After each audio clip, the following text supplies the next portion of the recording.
얼마 전 마크 저커버그는 5에서 10년 내에 전 직원의 50%가 원격 근무를 하게 될 것이라고 말한 적이 있습니다. 팬데믹 상황 이후로 원격 근무가 급속히 확산되면서 기업에서는 근무 시스템 자체가 완전히 바뀌어 가고 있습니다. 원격 근무로의 전환이 일어나며 미래에는 실제 사무실 공간이 점점 필요 없어지는 것이 아니냐는 예측도 있지만, 최근 더 인포메이션의 사라 크로스의 리포트에서는 원격 근무가 꼭 미래의 사무실 공간의 퇴장을 의미하는 건 아닐 수도 있다는 분석을 내놓았습니다.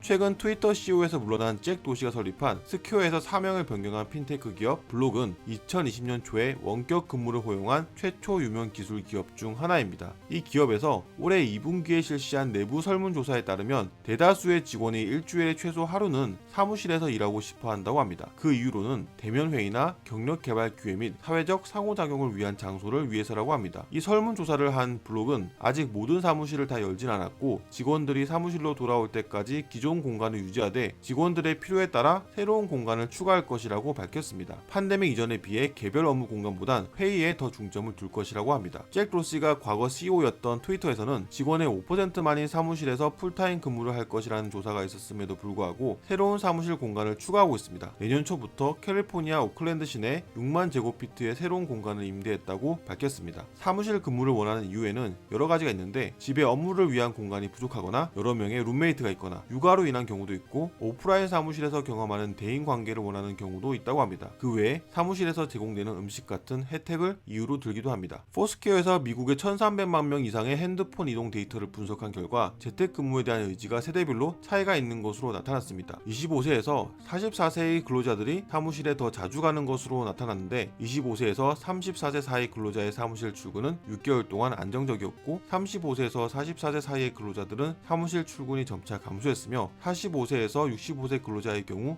변동이 많았다고 합니다. 회사에 새로 들어온 젊은 직원의 경우 많은 동료로부터 멘토링을 원하고 대면 시간을 갖는 것이 앞으로의 커리어에 도움이 될 것이라고 생각한다고 합니다. 1200명의 미국 근로자들을 대상으로 한 조사에서는 45%가 대면 업무가 경력에 도움이 된다고 답했습니다. 40% 이상은 원격 근무가 허용되더라도 사무실에서 일해야 한다는 압박감을 느낀다고 답했습니다. 링크드인은 지난 7월 풀타임 원격 근무가 가능하게 하겠다고 발표했고, 일부 원격 근무를 지향하는 회사에서는 직원이 필요에 따라 예약할 수 있도록 회사가 미리 예약한 코워킹 스페이스에 대한 이용과 장기 임대를 혼합하고 있습니다. 작년 암호화폐 거래소 코인베이스에서는 직원들이 어디서나 업무를 할 수 있도록 해서 공식 본사를 갖는 아이디어를 폐기하고, 위워크와 함께 샌프란시스코의 대규모 임대를 위해 800만 달러를 지불한다고 밝혔는데, 올해 초 코인베이스는 위워크가 소유한 다른 건물의 임대에 최소 1,550만 달러를 지출하기로 합의했다고 합니다. 코인베이스는 블로그에서 위워크와 다른 도시의 주문형 공동 업무 공간에 대한 계약을 체결했다고 합니다. 드롭박스는 2020년 10월 원격 근무 우선 모델로 전환하지만 직접 대면 업무를 하고 싶어하는 직원을 위한 협업 공간을 제공하겠다고 발표했습니다. 이는